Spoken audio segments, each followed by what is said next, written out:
June 22nd, 1941. The day has finally come. Operation Barbarossa, the invasion of the Soviet Union, has begun. Hauptmann Heinrich Kruger lead a panzer division into the vast unknown of Soviet territory. We crossed the border at dawn, the rumble of our tanks echoing through the morning mist. The Führer has assured us of victory, and our spirits are high. The vast expanse of the Eastern Front lies ahead, and we are determined to conquer it. Yet, as I gaze across the endless horizon, a shadow of doubt creeps into my mind. June 30th, 1941. The initial push has been swift and brutal. Our tanks plowed through Soviet defenses and we advanced rapidly. The sheer scale of this operation is staggering. The horizon seems infinite, and the land is vast and unforgiving. We have already covered hundreds of kilometers, but the deeper we go, the more we encounter resistance. Today we clashed with a large Soviet force near Minsk. The fighting was intense and chaotic. We destroyed countless enemy tanks and artillery, but the Soviets fought with a ferocity that surprised us all. They are not as ill-prepared as we were led to believe. My men are exhausted and our supplies are already running low. The reality of this war is beginning to set in. July 10th, 1941. We have pushed deeper into Soviet territory, and the landscape has changed. The terrain is harsher, the weather more unpredictable. Yesterday we encountered a swamp that nearly bogged down our entire column. It took hours to extract our tanks and continue the advance. The Soviets are using every advantage the land offers, and we are struggling to adapt. Our supply lines are stretched thin. We are constantly low on fuel and ammunition.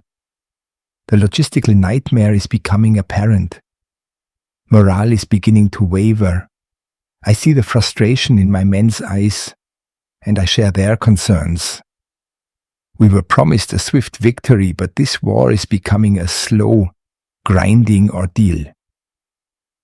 July 22nd, 1941. The Soviet troops are relentless. Today we faced a counterattack that nearly overran our position. We managed to hold our ground, but the cost was high. I lost several good men, including Lieutenant Muller, one of my most trusted officers. His death hit me hard. He was more than a soldier. He was a friend. The bodies of our fallen comrades litter the battlefield, and there is little time to mourn. We are constantly on the move, constantly fighting. The heat is oppressive, and the stench of death is everywhere. The Soviets are making us pay for every inch of ground we take.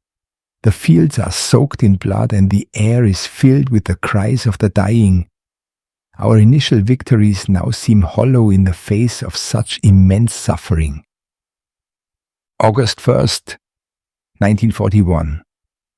The vastness of the Eastern Front is becoming a curse.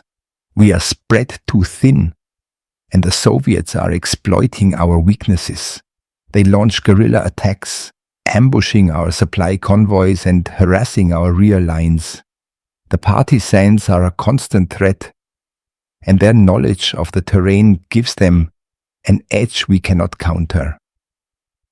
Today we received news of a massive Soviet counteroffensive near Smolensk. The Red Army is regrouping and striking back with a vengeance. Our forces are struggling to hold the line. The Führer's vision of a quick, decisive victory is slipping away, replaced by the grim reality of a prolonged bloody conflict. August 15th, 1941. The weather has turned against us. Heavy rains have turned the roads into quagmires, and our tanks are getting stuck in the mud. Movement is painfully slow, and the Soviets are using this to their advantage. They attack us from hidden positions, disappearing into the forest before we can respond. Supplies are scarce. We are rationing fuel and ammunition, and the men are growing weaker. The food is inadequate and illness is spreading through the ranks. Dysentery and fever claim more lives than the enemy's bullets. I'm struggling to keep my men motivated, but the reality of our situation is hard to ignore. I can't help but wonder if we will ever see Germany again. September 1st, 1941. The harshness of the Soviet winter is beginning to loom on the horizon. The days are growing shorter and the nights colder. We are ill prepared for the coming freeze. Our equipment is not suited for these conditions, and our men are not accustomed to such extreme weather. The Soviets, on the other hand, seem to thrive in this environment. Their resilience is astounding. They fight with a determination that borders on fanaticism. We have captured several Soviet soldiers, and their stories are chilling. They speak of a scorched earth policy, of destroying everything in their path to deny us resources. They are willing to sacrifice everything to stop us. September 20th, 1941. We are now on the defensive. The Soviets have launched a massive counter-offensive and we are being pushed back. The front lines are chaotic and communication is breaking down. We are fighting for every village, every hill. The cost in lives is staggering. I've seen horrors I cannot describe. The fields are littered with the bodies of our fallen comrades and the cries of the wounded haunt me. My men are demoralized and I struggle to keep them focused. The dream of a swift victory is dead. We are trapped in a nightmare of endless battle and relentless suffering. October 1st, 1941. The first snows have fallen. The cold is unbearable and we are not equipped to handle it. Our tanks are freezing up and the men are suffering from frostbite. The Soviets, however, seem unaffected. They launch attacks with renewed vigor, taking advantage of our weakened state. We are running out of supplies. The logistical situation is dire. We are cut off from reinforcements, and our food and ammunition are nearly depleted. The men are hungry, exhausted, and losing hope. The Führer's promises of glory and victory now seem like cruel jokes. October 15th, 1941. The situation is desperate. We are being pushed back on all fronts. The Soviets have encircled several of our divisions, and the chances of a breakout are slim. I have lost many good men, and the survivors are barely holding on.